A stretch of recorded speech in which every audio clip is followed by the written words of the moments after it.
বাবা বৃদ্ধ হয়ে যায়, বৃদ্ধা হয়ে যায়, তাদের যখন আকল কমিয়া যায়, তাদের দিন যখন তখন একটু অন্যরকম হইয়া যায়, তাদের মেজাজটা একটু কর্কট হইয়া যায়। আল্লাহ ভালো করে জানেন, এই জন্যই আল্লাহ রাব্বুল আলামিন বলেন, তোমার মা বাবা যখন বৃদ্ধ হয়ে যাবি, বৃদ্ধ হয়ে যাবে, এই কথা কেন বললেন?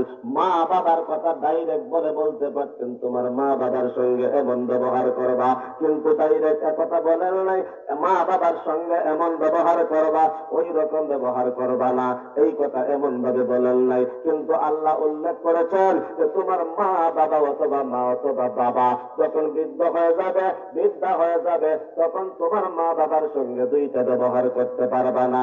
এর মধ্যে একটা হলো উপ শব্দটা ব্যবহার করতে পারবা না। তবে ওই মা বাবা যখন বৃদ্ধ হয়ে যায়, বৃদ্ধা হয়ে যায়, অনেক সময় মা বাবা সন্তানের সাথে এমন এমন ব্যবহার করে, মা বাবার ব্যবহার দেখে সন্তানের অন্তরের মধ্যে কষ্ট এসে যায়, সন্তানের অন্তরের মধ্যে বিরক্ত এসে যায়। এইরকম আসে না নাই? কথা বলুন, আসে না নাই? ওই যে একটা ঘটনা পড়লাম, যে এক বাবা জোয়ান বয়সে ছোট্ট বাচ্চাটাকে নিয়ে যখন বাকির হয়েছে, এমন সময় একটা কাক দেখছে, কাকটা দেখা সন্তানটা জিজ্ঞাসা করতেছে, আব্বা এইটা কি? আবার বাবা জবাব দিছে, এইটা কাক। আবার বাবা ডাক দিয়ে বলছে, আব্বা এইটা কি? বলে এইটা কাক। আবার বলছে, এইটা কি? বলে এইটা কাক। এমন ভাবে বলতে বলতে বলতে বলতে 70 বার জিজ্ঞাসা করছে, বাবা ওইটা কি? বাবা একটুকু কিন্তু রাগ করেন নাই, রাগ না কইরা ওই সন্তানের জবাবটা, প্রত্যেকটা জবাবই প্রশ্নের জবাবই ঠিক ঠিক মতো দিয়েছে। ওই সন্তান যখন বড় হয়ে গেছে, বাবা যখন বৃদ্ধ হয়ে গেছে, তখন চোখে আর দেখতে পাই না, চোখের মধ্যে কম দেখতে পাই, চোখে কম দেখতে পাই। হঠাৎ করে একটা কাকের আওয়াজ শুনতে পাই।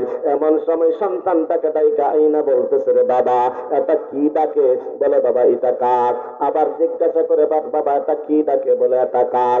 যখন 3 নম্বর বার জিজ্ঞাসা করেছে, সন্তান একটু বিরক্ত হইয়া গেছে, বিরক্ত হইয়া ডাক দিয়ে বলতেছে, বাবা কতবার বলবো এটা কাক, এটা কাক? বাবা ডাক দিয়ে বলতেছেন, রে বাবা এটা কি?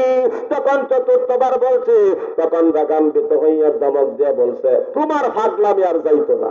আছে না নাই? আরো জোরে বলুন, আছে না নাই? বাবা আবার ডাক দিয়ে বলছেন, রে বাবা যাও আমার ঘরের মধ্যে আলমারির ভেতরে, এরকম আলমারির ভেতরে এক